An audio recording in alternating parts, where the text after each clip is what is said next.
How's it going, guys? Harrison here, and this is my deck tech for Tribal Zoo that I played in the RC Denver. So here it is. First, we start with the companion Jegantha, because all of my cards have different mana costs, so it was super good this weekend. We played 20 creatures, so we played 4 Ragavan and 4 Wild Nacatl as our 1-drops. Ragavan's obviously good on the play, like produces mana, all that stuff, and then Wild Nacatl's a good 3/3, pretty good in combat. And then we've got our 2-drops. We've got 4 Nishova Brawler, 4 Territorial Kavu, and 4 Cyana Draco. So Kavu obviously is a 5/5, so like blocks rhinos or can attack through rhinos, stuff like that. Draco has flying, so it's super good in the air and gives trample to Kavu and Wild Nacatl. And then Nishova Brawler is kind of the best set of 2-mana creature that we have available to us. I'm not really sure if I can play anything else, but in this list I was unable to do so. Then we've got our suite of interaction. We've got 4 Lightning Bolts, of course, because we're an aggro deck. We got 4 Leyline Binding because our mana base supports it, and we'll get to that in a second. We also have 4 Tribal Flames, so the deck is named after this card.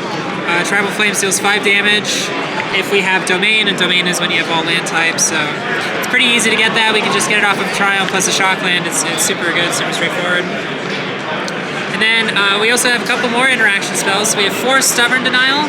Stubborn Denial is a negate that works when you have Ferocious, and all of our 2-drops turn on Ferocious, so that's super good. And then this is the controversial card of the deck. I played 3 Repulsive Mutation in my main deck. It's blue, green, and X. It says you can put X +1/+1 counters on up to 1 target creature you control, and then you also counter target spell unless the controller pays equal to your highest power that you control, and they're not intermingled. So you can do it separately. You can get a 2-for-1 off of giving you guys counters and countering a spell, whatever. It's like blue-green mana leak, like people have to pay 5 mana for, so it was super good all weekend. It was basically never dead, and then in the matchups where it's like hyper-interactive, like Scam or Murktide or whatever, you just board it out anyway. You're boarding out Stubborn Denial as well, so it doesn't matter if you don't have any creatures to play, basically. It was very good all weekend. I loved it. Then I talked about the mana base, so we have 5 Shocks.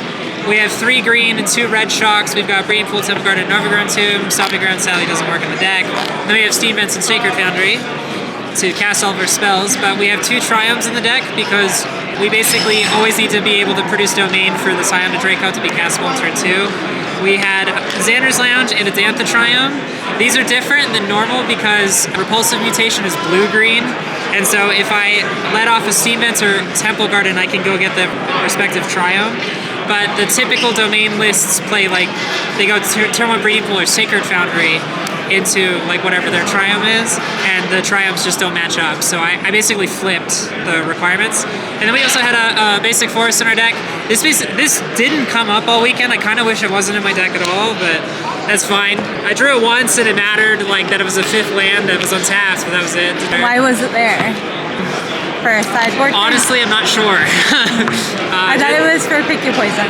It was really for Pick Your Poison, but I didn't get Blood Moon all weekend, so it didn't matter. Like, I didn't really care. Same. And then I was trying to play 14 fetches and 1 Triumph, but I ended up figuring out that doesn't work.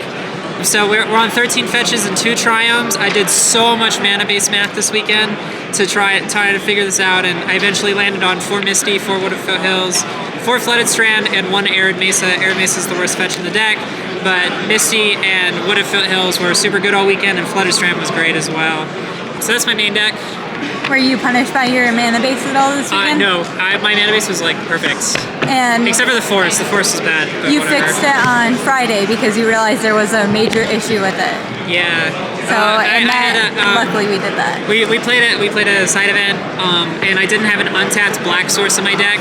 Like I didn't have the Overgrown Tomb in my deck, and then I ended up adding the Overgrown Tomb as well. So yeah, Jegantha lives in the sideboard, so that's there. We had 1 Gemstone Caverns. I ended up mapping my sideboard where I only needed 13 cards in my sideboard anyway, except for Rhinos. I kept bringing in 9 cards instead of 8 or whatever.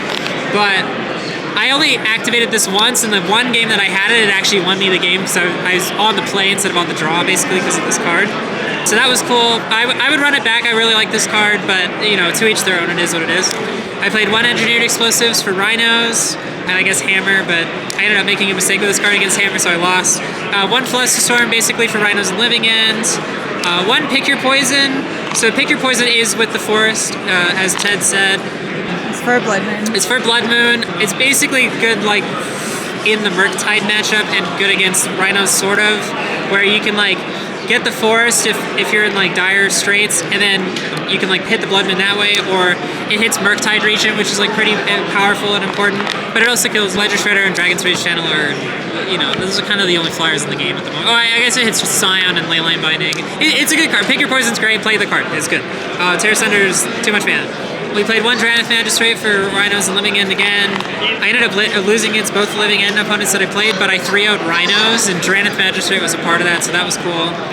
We had 2 Legions End for Rhinos, because Rhinos is like the deck of the weekend or whatever. This actually ended up being really huge in the Yawgmoth matchup. I killed 2 Young Wolves with it with 1 card.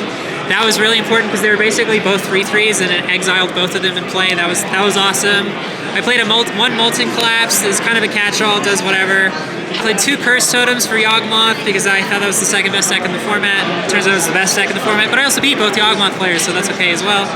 I played 1 Wear and Tear because I had a reason for it, but I don't remember what it is. I played 1 Wear and Tear for Amulets because you know, they go like throw in Saga Amulet or whatever, and like let's say you connect to the Ragavan on that draw, you can 2-for-1 them there. It also kills Dryad of the Elysian Grove and Amulet. It's also a 1-mana answer to Leyline Binding, which is like pretty big.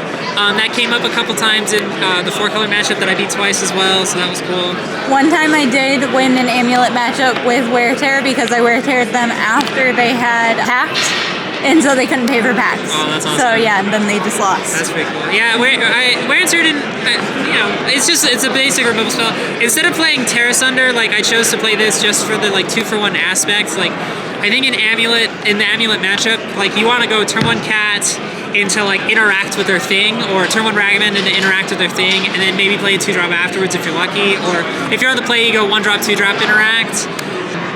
But I don't know, Terra Sunder is just always 2 mana, and Wear and Tear is sometimes 1 mana, and that's like kind of relevant. It's also good versus Hammer, but I ended up losing the only Hammer I played against, but that's okay. Played 1 Hidetsugu Consumes All for Rhinos. I boarded in a lot versus like Scam and Murktide and stuff. It was okay in the Murktide matchup. I think I won the game with Druid because I like killed the DRC and then exiled the graveyard or something. It was like kind of relevant, but whatever. It was fine. Like I would play it again, but I wasn't like happy or sad it was on my deck. I have too many cards for Rhinos. I would probably cut this for like a Unlicensed Hearse or something. I would consider some sort of graveyard hate. I played 0 graveyard hate this weekend. Clearly I got punished from the Living Inside, but it is what it is. And then the last card was 2 Teferi Time Raveler. It's hard to knock this card. This card's been super good. It comes in versus the mid-range matchups. It's good versus the Cascade matchups. It just locks it up if it resolves. So yeah, that's Zoo. It's sick.